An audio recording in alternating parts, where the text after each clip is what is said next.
This is Danny with the Crypto Show, and I am here at Monerotopia, and we're collecting some interviews that will be airing on the Nonconformist series, which is an offshoot of Anarchapulco.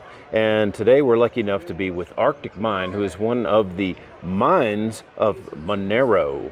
And we'll get into some of the stuff that he does with Monero, but ArticMine, go ahead and introduce yourself and what your qualifications are and what drew you to Monero. Okay, well, that's a great question. My background is in physics and mathematics. I've got a PhD in physics. So I did my degree in physics and mathematics for the University of British Columbia in the 1980s, in 1970s.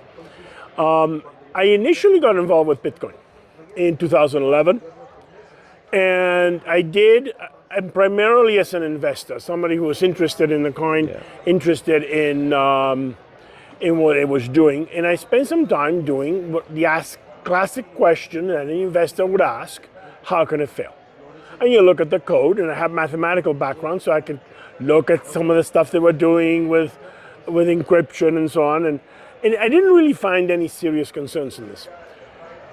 What really concerned me about Bitcoin back in 2011 and then it started in 2012 is they really had not addressed the question of mass usage of Bitcoin. So a great example, and I remember the example when I saw a post by Emir Taki, and he was living in a squat in London at the time and doing some work on Bitcoin, and he commented on how great it would be for people living in squats around the world, technically people experiencing homelessness. And then my mathematical mind starts going, and I look at the blockchain, and I look at the finite block size, and I do the math, and I ask the question, wait a minute, how many people are experiencing homelessness in the world? And then if a very small fraction of them were to use Bitcoin, what would happen to this blockchain? And I soon realized the conclusion, there's not a hope that this is going to any kind of impact on homelessness or people experiencing homelessness, simply because there are too many people in that situation who would want to use this technology, and they're prevented from doing so by its design. This way, I would admit, was the first question that I had back in 2012. Right. In those days, it was very easy to transact in Bitcoin. You can walk into a restaurant in 2013 in Vancouver, and I pay for my dinner with Bitcoin. Right. And the fees were not perfectly workful. There were people that are working with donating money to people experiencing homelessness. Again, same argument with Bitcoin. So that was kind of got me more. Bitcoin, not bombs. Bitcoin. And so it was a time. No, that was the group that was actually that was the group that was actually Davi Barker and all these guys, the antiwar.com crowd. And they were basically using Bitcoin in a social environment. I did the same thing all around the U.S. with Dash. So great, same idea. Yeah. And so the idea is we have this peer-to-peer currency. We can use it in a peer-to-peer fashion. My concern was, can this be scaled? It was when I was researching on Bitcoin Talk, the issue of scaling on Bitcoin. Mm-hmm. By utter chance, I came across a post by Risto Petilia at the time, who was well respected at the time in the Bitcoin community, on Monero. And this was in early 2014. And I wasn't, to a degree at the time, to a large degree, a Bitcoin maximalist, but I said, this guy has enough respect when he's talking about Monero. I'll at least read through his stuff and look into this coin and figure out what it's about. And the initial post was all about Monero and privacy, which is the common approach to Monero. And then when I started digging deeper and doing my research, I found, wow, this coin has solved the problem. It is that simple. It needs some fine tuning, blah, blah, blah, blah. But the structure of this thing actually solves this problem. They have an adaptive block size. They can grow to meet demand. Mm-hmm. This is 2014. Well, the rest is history. Did my research, started by Monero in early June 2014. So in that area, got involved in the community. And of course, my experience in the Monero community was everybody's talking about privacy, mining, and all these other things, and I'm focusing on scaling. Nobody was really interested in scaling, so I got really involved in that. I was welcomed with open arms with the Monero community on this. Yeah. And And that's an issue that still needs to be solved now. I mean, like right now, we're lucky because there's a tool here called the Monero that can handle our transactions. But when we were at PorkFest, it wasn't up and running, and we were having issues with. I would spend one Monero transaction and then try to go to the next booth and buy something else, and I couldn't spend it right away. And you guys have some new technology coming out. That the other developers are working on that's going to help solve this? How will that work? That's a very specific issue. The main reason what is behind that is that there is a 10 transaction lockdown in the Monero community. So what happens is 10 confirmations. Yeah, 10 confirmations. And so what happens is if you spend Monero, the change is locked for 10 confirmations. And this is primarily done for privacy reasons. This will be addressed when we address the underlying privacy question, which is the concerns over ring signatures, and a full chain membership proof will address this problem. This is not a scaling problem per se, because if you want to mitigate it right now, what you would do is you would take your wallet and you split up change. It's kind of like I have a $100 bill and I go to a bunch of merchants and none of them have change for $100. Well, I can go ahead of time and say I'm going to go in with a bunch of $5 bills or $10 bills and then go to the merchants and I wouldn't have a problem because I don't have to make change all the time. So it's in a sense, one can mitigate this by splitting up your wallet ahead of time, then going to your merchants, and then you don't have to get change all the time. And then by the time you go by the 10th merchant you've worked with, the blockchain has caught up, you got your 10 confirmations and you got the rest of your change. So there's a simple mitigation to that, but it's not a scaling question. The scaling question that I'm talking about primarily, although this is very important, I don't want to dismiss it because it's a very important user experience issue. It is not a question of not being able to scale because of the fact that too many people are using the network. It's got nothing to do with that. It's a technical problem within the network that can be resolved essentially by addressing the underlying privacy issues that led to that. Would faster block times? No, it would not help at all. It would not help at all. I mean, the only thing, faster block times, I mean, it's sort of a misnomer. I mean, you can say, okay, we can go for 5 confirmations rather than 10 confirmations, but then again, the concern over privacy behind it would apply regardless. The main solution to solve this is already in the making. It's called full chain membership proofs. You take the privacy concern out of the equation, which is the reason the community is doing this. And then once you've done that, once you remove the cause of the problem, then dealing with the symptom is very easy. Do you have a layman's explanation of what full membership proofs are? Okay, in a very simple way. Are you familiar with ring signatures? Yes. Okay, so the concept in the ring signature is you got 16 transactions in the blockchain. Yeah. And then there's one that's a real spender, and the rest are actually decoys. Okay, so now take the membership of that proof, instead of having 16, make it to the entire blockchain. That's full membership proofs. Oh, I see. So sort of like the shielded transactions of Zcash. Yeah, that would be a very good analogy. Okay. But with the advantage of a much larger. Right. That's why Zcash does have a very large anon set, but that's because of a spam attack. But the other chains that use default privacy actually have organic anon sets. Yeah, this is a spam attack anon sets is not really an anon set because whoever did the spam has control over the anon set. Right. So this is precisely one of the reasons why you have to really mitigate spam to protect privacy. Whoever did that spam, they know the anon set. Without the intention, I don't know. But then that's not anonymous because you have one individual, one group controlling the majority of the outputs. But that's a fundamental distinction of what full chain membership proofs are. And that's why it says full chain membership instead of having 16 membership. That's the technical layperson. Now, it has some interesting ramifications because now you can argue your transactions are going to be, the transaction will be slightly larger, but easily mitigated with proper scaling control, so that's not even an issue. Will this allow for additional features that they can add in later on into Monero if they choose? And do you have any Yes. idea of what kind of features they might be thinking about? Well, there's some features that are a lot simple. You got much cleaner view key technology. Okay. So you can effectively, right now you have a view key and you can provide what's called key images, and you can provide somebody with a view access to your wallet. This is simplified drastically on the full chain membership groups. It opens the doors to a whole bunch of things with multi-sig signatures.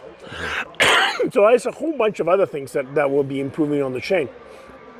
It also removes a lot of concerns around a lot of the privacy concerns and certain types of attacks that occur with, for example, trying to guess the distribution of the curve and trying to do clustering attacks of various kinds. Monero in the privacy community seems to be the most trusted of any of the coins, really. It's the most battle tested. And we were both sitting in a talk earlier, and the guy was talking. He was alleging that there was like an unfair mine in the beginning, or that somebody is holding a larger amount of coins. What I mean, do you negate? Well, the question that was raised in the talk, which in fact is a concern in the community, is that Monero had a very fast initial distribution. So did Litecoin, so did Dash. Yeah, so a lot of coins had this issue. And an interesting element of that is, and the reason I can comment to it and ask the question in the talk is because I was directly involved in that decision-making process before I became involved with the core team. I became involved with the Monero core team in 2016, but I was doing consulting work for the Monero core team before that. Okay. And one of the issues the community had at the time when it was launched is that the emission curve was too fast. And this was a real concern in the community. And when I ran all the figures and did all the analysis, it was very clear that the tail emission will essentially overtake this concern over time. Right. Because essentially what happens is you approach the limit. If you want to use the example of today's talk, the Grin limit, where you have a complete flat emission curve. That's entirely what Monero will do. So you have this more and more coins being emitted on the flat tail emission, dominating the initial mine. So it mitigated that concern.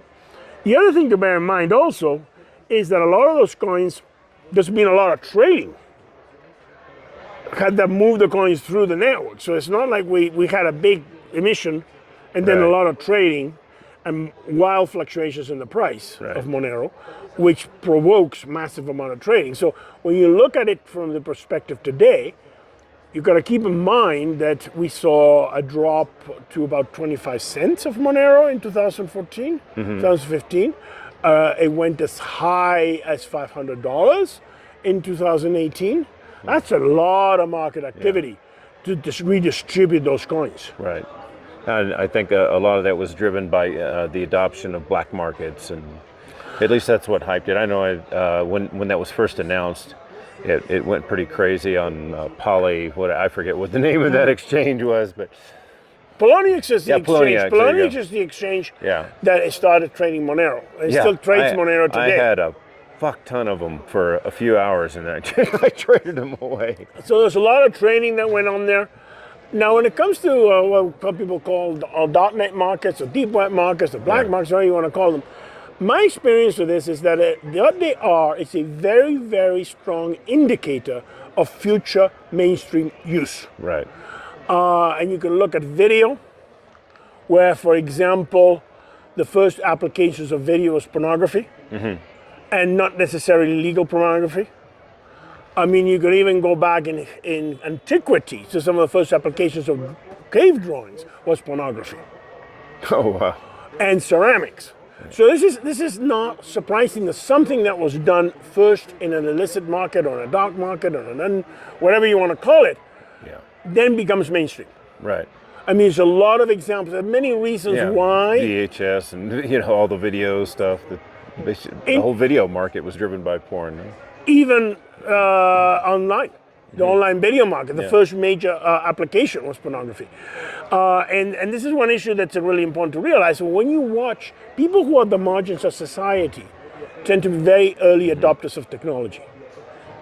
So if you watch activity in illicit markets, criminal activity, there's a good chance that they're going to be early adopters of a new technology. It doesn't mean the technology is bad. It's just that they are the least invested in the existing technology. That's what drove Bitcoin, the Silk Road, and Satoshi Dice. I don't think people give enough credit to Satoshi Dice. Everyone throws the credit to the Silk Road, and Satoshi Dice was just as important. Yeah, no, but this is the thing. Is that if something is marginalized, they're going to be early adopters of new technology, and that's the point that a lot of people.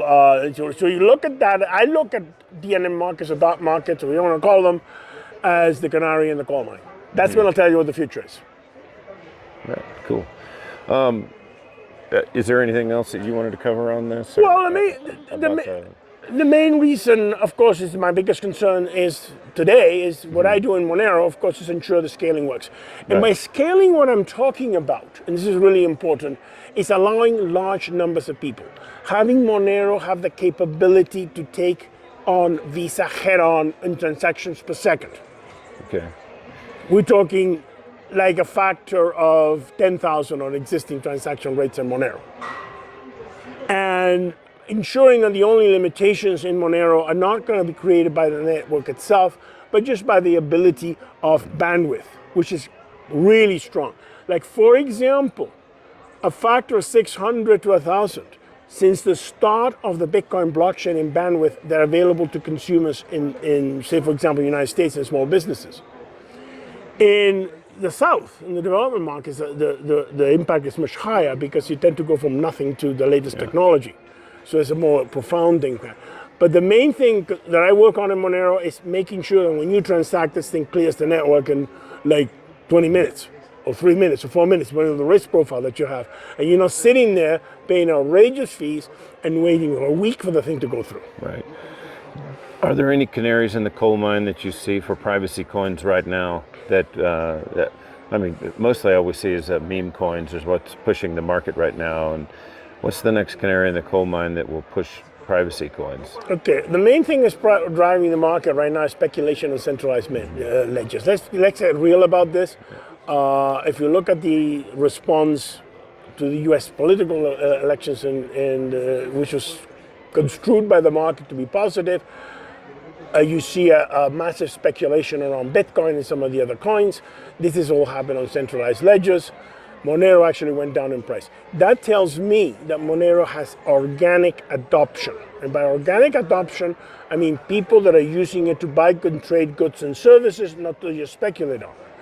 And it's important to realize that there is a role for the speculator and the investor in this, but it cannot be the only role. So this is a real wake-up call.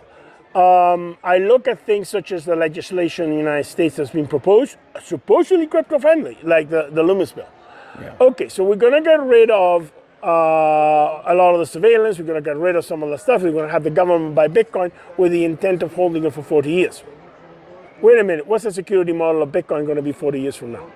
Who knows? Well, we know what it is. We know that the block reward is going to halve every 2 years. So you do you divide 2 to the 10. So it's going to be about a factor of 1,000. Lower than it is today. In terms of Bitcoin. That should be a wake-up call. I think being co-opted by all these, by government and big business so much is not a good thing. What do you think? Well, I think it's being co-opted by government and big business because it's failed as a cypherpunk currency. So we don't ask the fact, why has it been co-opted? And that's a symptom of a disease, not a disease on its own right. That's the actual symptom. It seems like I could spend it in more places in 2014 through 2016 than I can today. That is because of the fee problem. Yeah. So if you were to go, yesterday I met an individual local here in Mexico. They wanted to purchase, I think, a private email service it was. And it's a great example. And it casually tells me, well, the service cost 500 pesos a year. And they had to pay a 700 peso Bitcoin fee to pay this merchant. So there's your answer. Why would I spend and this is the same issue. If I go and buy dinner with Bitcoin, I'm going to spend more on paying the Bitcoin than the dinner's worth. Well, the argument is just use Lightning. Lightning is a great technology, but it's not a replacement for level 1 scaling. Yeah. actually spoke on that issue at Monerotopia. First of all, Lightning security is based on being able to issue what's called a justice transaction. A justice transaction has to be done on the main chain. So if you have a huge cost for justice that is greater than the amount at risk, Lightning is worse than useless. So the idea that Lightning is secured by the threat of one of the parties going ahead and issuing what's called a justice transaction. They have to do that on main chain. If I got $20 worth of Lightning and it cost me $100 to get justice, the whole security model is broken. It seems like the dynamic block size would handle that, but you mentioned that it would actually destroy Bitcoin. What did you mean by that? What I mean by that is if you put a dynamic block size in Bitcoin. Now, if that had happened in the beginning, would it worked for Bitcoin? No, never. never would have worked. And this is the reason why it wasn't done. And there's a lot of people in Bitcoin, particularly a lot of the developers, that are very serious concern of the security model. The reason it wasn't done, and I'll get into technical issues, that although Satoshi stated in the Bitcoin white paper that fees will overtake falling block rewards, what my research in Monero has done is, even with the penalty that Monero has, if we were to take the tail emission out of Monero, the entire security model of Monero will collapse. And the reason for this is that the fee and reward, the position, if you look at the total reward of a miner and you look at fees, you can mathematically determine that it will collapse in Monero. So now you ask the question, what happens if I make the block size bigger or I expand it? Unless you have a cost to increase the block size that is higher than that in Monero, then maybe this would work. But if the cost to increase the block size is less than Monero, it's a basic free market principle. Mm-hmm. If your cost to increase on chain A, that is being shown that fee and reward is going to be, it's not going to replace the fees and be Monero. We know that. Yeah. So fee and reward will not replace transaction foreign block rewards in Monero. We know that. So now you go to a different chain and you put a lower fee cost to grow the block size. Basic, intuitive in a true free market, that will cause the thing to have lower fees. So if your lower fees are going to be less as you grow, then yes, it would destroy Bitcoin. So I would argue that the core developers in Bitcoin did what they had to do, which is to restrict the block size in order to at least have a hope of getting security out of a falling block reward. Okay. And that's the key point. I'm not going to stand here and say that the security of Bitcoin is going to fail, because I don't have evidence for that. So increasing the block size would be a security issue for Bitcoin? Absolutely. Absolutely. So that's why they fight for it so hard. That's why they fight for it so hard. They know. And if you talk to if you do not keep the fees low, that's exactly people like Greg Maxwell and a lot of the developers in Bitcoin have really serious security concerns with increasing the block size. And that's why they don't want to increase it. Now, what all of this does is it sets the stage for government co-option. Because now what you're doing is you're forcing everybody onto centralized ledgers that governments can regulate. Well, why is it different for Bitcoin than Monero? Well, Monero has the tail emission, so it doesn't have the security problem. Right. Oh, okay. So well, that's what I meant. So the dynamic block size would only work with a tail emission. Correct. Okay, that's the key point. The dynamic block size requires a tail emission. If you take the tail emission out, then Monero, you could do it. You could take the code for dynamic block size and put it into Dogecoin. It's got a tail emission. It would work, but it wouldn't work with Bitcoin. Right. Okay. And if you go with something that's less strict than what Monero has done, correct, such as Bitcoin Cash, then you know it's going to be worse. Right. And that's essentially the issue. So the debate is not, it looks like it was the government. It just creates the stage for the government to co-opt it. Because you're forcing everything into these regulated ledgers. Right. Cool. That should be about 20 minutes or so, 30 minutes, I would imagine. Yeah. Any final final closing statements, or where can people find out more about your work and see some of your articles? Well, a lot of the places you can find my work is if you actually go and use Monero. Go and use Monero. Because basically that is where the work is. My work is that when you transact in Monero blockchain, you will pay a reasonable fee that is not going to break the bank, your bank that you control. There you can have independent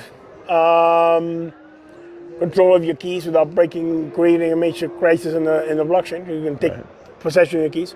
And the thing actually works. And what I'm planning on right now, I'm working on to support the full chain membership proof. There's some refinements on it. It's a balance between the, very much a balance of between controlling spam, like what happened to Zcash, for example, and at the same time keeping those fees manageable for people. So if you want to really see what I'm doing, use Monero. Use Monero, yeah. And yeah, I mean, it's working great here. The majority of the vendors, all of the vendors that we had here yesterday, we're accepting them. We have a bunch of new vendors today, and we're trying to onboard a bunch of those. So it is, it's really happening. And I seen the exact same thing at PorkFest. Monero was the top used currency at PorkFest. Why is that? Because you can clear the network in one, two transactions. You'll know for a small transaction, you can see it's going through. You know you got one or two confirmations, and then you can do your. It works. It works in a retail environment. It works, and that's what my work. Yeah. That's what I focus on. Awesome. Well, thanks so much. You're very welcome. And hopefully we'll see you in Acapulco in February. Yes, I'm looking forward to that and speaking there. So yes, awesome. We can look at something like that. Peace.